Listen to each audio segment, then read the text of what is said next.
సంతానమిచ్చును Santana Lakshmi, ధనములనిచ్చును Dhanalakshmi, ధాన్యములిచ్చును Dhanyalakshmi, వరములనిచ్చును Varalakshmi.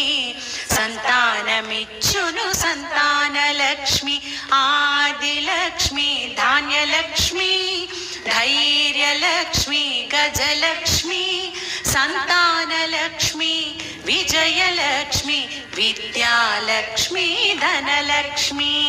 Adilakshmi Dhanyalakshmi, Dhairyalakshmi Gajalakshmi, Santana Lakshmi Vijayalakshmi.